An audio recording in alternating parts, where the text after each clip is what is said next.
رمضان مبارک، اللہ اکبر رمضان کریم، رمضان مبارک، رمضان کریم، رمضان مبارک، اللہ رمضان کریم، رمضان مبارک، رمضان کریم۔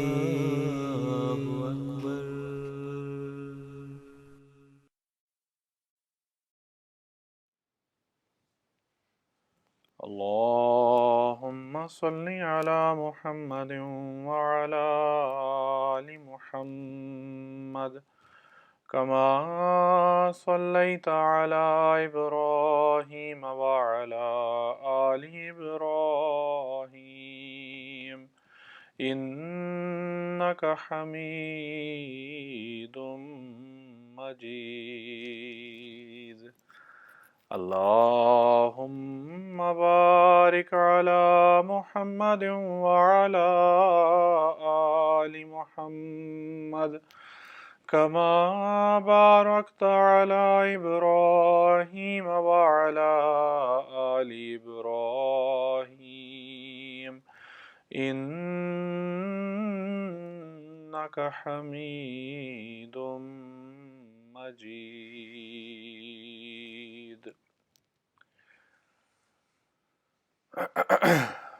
دعاؤں کا یہ مہینہ، برکتوں کا یہ مہینہ جو بڑی تیزی سے گزر رہا ہے، دعاؤں کے لیے ایک گر، قبولیت دعا کے لیے ایک گر، ایک طریقہ کار آن حضور صلی اللہ علیہ وآلہ وسلم پر درود و سلام بھیجنا ہے۔ حدیث میں آتا ہے کہ عن عبداللہ ابن عمرو ابن عاص انہ سمع النبی صلی اللہ علیہ وسلم یقول، حضرت عبداللہ بن عمرو بن العاص سے روایت ہے کہ انہوں نے حضور صلی اللہ علیہ وسلم کو فرماتے ہوئے سنا، اذا سمعتم المؤذن، جب تم مؤذن کو اذان دیتے ہوئے سنو، فقولوا مثل ما یقول، تو جس طرح سے وہ کہتا ہے، یعنی وہ جو الفاظ وہ کہتا ہے تم بھی وہی الفاظ دہراؤ۔ ثم صلوا علیہ، اور پھر مجھ پر درود بھیجو۔ فَإِنَّهُ مَنْ صَلَّى عَلَيَّ صَلَاةً، بس جس نے مجھ پر درود پڑھا، صلی اللہ علیہ بہا عشراً، یعنی پھر اللہ تعالیٰ اس پر 10 گنا رحمتیں بھیجتا ہے، اس پر 10 گنا رحمتیں خدا تعالیٰ اس پر بھیجتا ہے۔ اور پھر فرمایا ثم صلی اللہ لی الوسیلۃ فإنہا منزلۃ فی الجنۃ جنہ، پھر میرے لیے، یعنی جنت کے مراتب میں سے، حضور صلی اللہ علیہ وسلم فرماتے ہیں میرے لیے وسیلہ مانگو، ہماری یہ جنت کے مراتب میں سے ایک مرتبہ ہے، لا تنبغی الا لعبد من عباد اللہ، جو کہ اللہ تعالیٰ کے بندوں میں سے ایک بندے کو ملے گا یا ایک بندے کے لیے خاص کیا گیا ہے، وَأَرْجُو أَنْ أَكُونَ أَنَا، اور میں امید رکھتا ہوں، آپ فرماتے ہیں میں امید رکھتا ہوں کہ میں ہی وہ ہوں، من سأل لی الوسیلۃ حلت لہ الشفاعہ، کہ جس نے میرے لیے اللہ سے وسیلہ مانگا اس کے لیے جو ہے وہ شفاعت حلال ہو جائے گی۔ درود شریف کی بے انتہا برکتیں ہیں، بے انتہا فضیلتیں ہیں۔ اس کا ذکر خدا تعالیٰ نے قرآن کریم میں ہی فرمایا ہے کہ ان اللہ و ملائکتہ یصلون علی النبی یا ایھا الذین آمنوا صلوا علیہ وسلموا تسلیما، کہ یقیناً اللہ اور اس کے فرشتے نبی صلی اللہ علیہ وآلہ وسلم پر رحمت بھیجتے ہیں، درود بھیجتے ہیں۔ یا ایھا الذین آمنوا، اے لوگو جو ایمان لائے ہو، تم بھی صلو علیہ، اس پر درود بھیجو،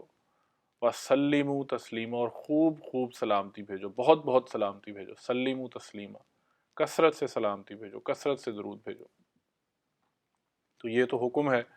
جو خدا تعالیٰ نے قرآن کریم میں ہمیں دیا ہے۔ حضرت عمر رضی اللہ تعالیٰ عنہ کا ایک قول ترمذی میں تحریر ہے، آپ نے فرمایا کہ دعا جو انسان کرتا ہے،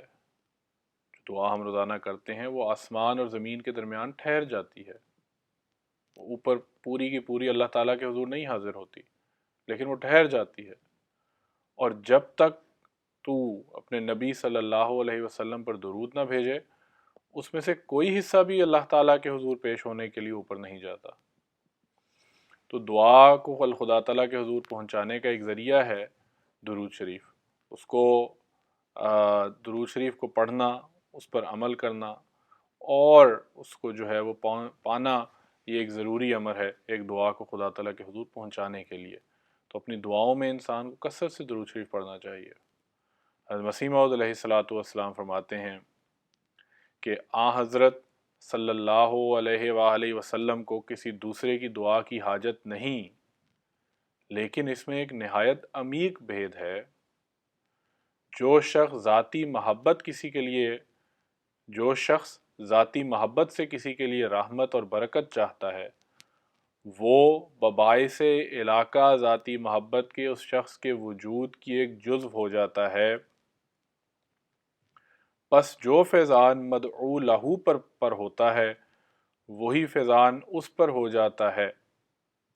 یعنی جو اس کے لیے آپ فیضان مانگ رہے ہوتے ہیں، جب دعا کر رہے ہوتے ہیں، تو جو فیضان مدعو لہو کے لیے ہوتا ہے، جس کے لیے دعا کی جا رہی ہوتی ہے، اس پر ہوتا ہے۔ تو چونکہ ذاتی محبت ایک کو دوسرے سے ہو جاتی ہے، ایک کا دوسرے سے تعلق ہو جاتا ہے، تو وہ ذاتی محبت جو ہے وہ اس کو پھر اس کی وجہ سے دوسرے شخص پر بھی وہ فیضان نازل ہو رہا ہوتا ہے، فیضان پڑ رہا ہوتا ہے۔ فرمایا اس لیے درود بھیجنے والوں کو جو ذاتی محبت سے حضور صلی اللہ علیہ وسلم پر برکت چاہتے ہیں، بے انتہا برکتوں سے بقدر اپنے جوش کے حصہ میں ملتا ہے، مگر بغیر روحانی جوش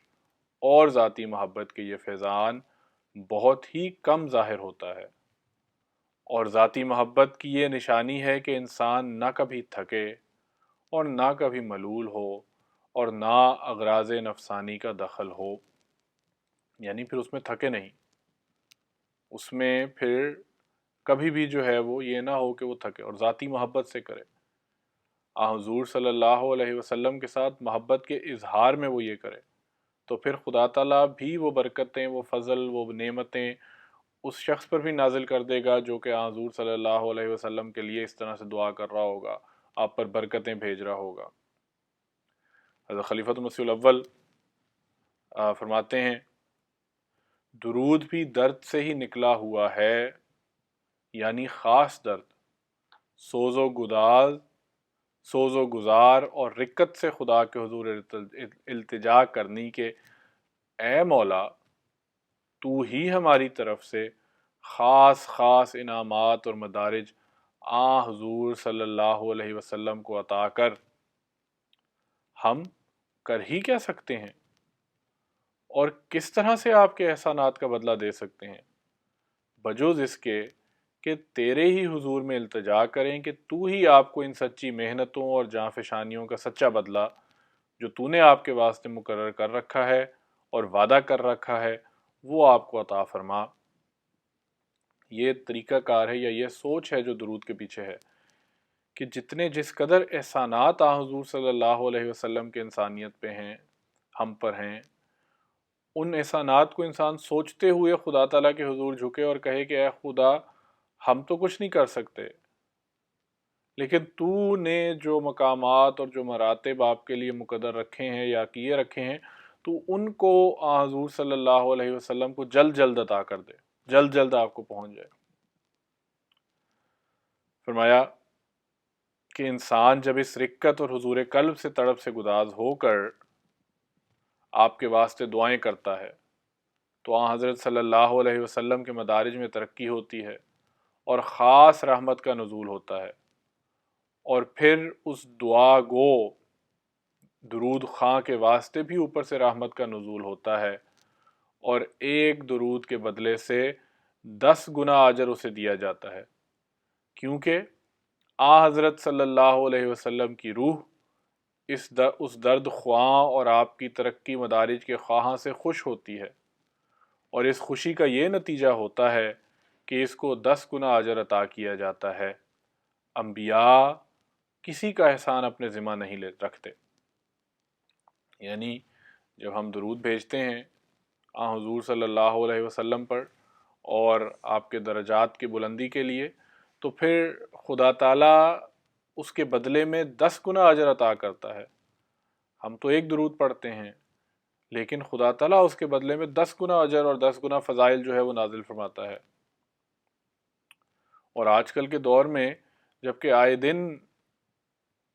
جو ہے وہ حضور صلی اللہ علیہ وسلم کے خلاف یورپ میں ایک طوفان بدتمیزی برپا ہو جاتا ہے، یا وہ کیریکٹیورز چھاپ دیتے ہیں، ان کو ظاہر کر دیتے ہیں. ان کیریکٹیور سے یا ان چیزوں سے حضور صلی اللہ علیہ وسلم کے رتبے میں تو کوئی کمی نہیں آئے گی، کبھی بھی نہیں آ سکتی، نہ ہی آ سکتی ہے، نہ ہی کبھی آئے گی. لیکن اصل میں در حقیقت میں یہ لوگ اپنی اصلیت دکھا رہے ہوتے ہیں، لیکن بعض یوں یہ بھی کر رہے ہوتے ہیں کہ انہیں علم ہی نہیں ہوتا. تو اس کے لیے ضروری ہے کہ ہم بھی یہاں حضور صلی اللہ علیہ وسلم کے احسانات اور آپ کی برکتوں اور فضلوں کو لوگوں کو اظہار کریں، اور کثرت سے درود پڑھنے والے ہوں، کثرت سے آپ پر درود بھیجنے والے ہوں. حضور انور اید اللہ تعالیٰ بن نصر العزیز ایک جگہ فرماتے ہیں کہ جہاں ایسے وقت میں جب حضرت صلی اللہ علیہ وسلم کے خلاف ایک طوفان بدتمیزی مچا ہے، یقیناً اللہ تعالیٰ کے فرشتے آپ پر درود بھیجتے ہوں گے اور بھیج رہے ہوں گے اور بھیج رہے ہیں. ہمارا بھی کام ہے کہ جنہوں نے اپنے آپ کو حضرت صلی اللہ علیہ وآلہ وسلم کے اس عاشق صادق اور امام الزمان کے سلسلے اور اس کی جماعت سے منسلک کیا ہوا ہے کہ اپنی دعاؤں کو درود میں ڈھال دیں اور فضا میں اتنا درود صدق کے دل کے ساتھ بکھیریں کہ فضا کا ہر ذرہ درود سے مہک اٹھے، اور ہماری تمام دعائیں اس درود کے وسیلے سے خدا تعالیٰ کے دربار میں پہنچ کر قبولیت کا درجہ پانے والی ہوں. فرمایا یہ ہے اس پیار اور محبت کا اظہار جو ہمیں حضرت صلی اللہ علیہ وآلہ وسلم کی ذات سے ہونا چاہیے، اور آپ صلی اللہ علیہ وآلہ وسلم کی آل سے ہونا چاہیے. تو جب یہ یہاں پر یورپ میں یا کسی بھی ملک میں حضور صلی اللہ علیہ وسلم کی ذات کے خلاف، حضور صلی اللہ علیہ وسلم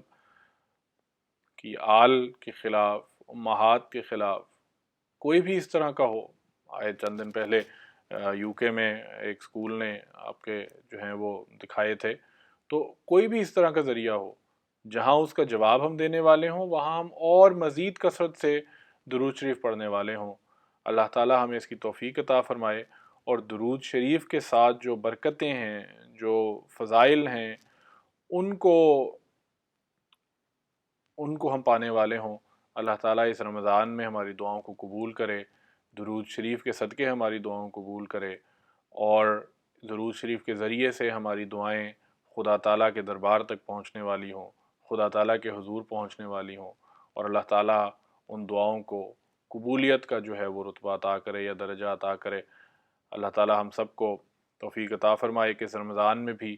اور رمضان کے بعد بھی اس عادت کو جاری رکھیں کہ کثرت سے ہمارے آقا و مولا حضرت محمد مصطفیٰ صلی اللہ علیہ وآلہ وسلم پر ہم درود بھیجنے والے ہوں. اللہم صلی علی محمد وعلی آل محمد وبارک وسلم انکا حمید مجید.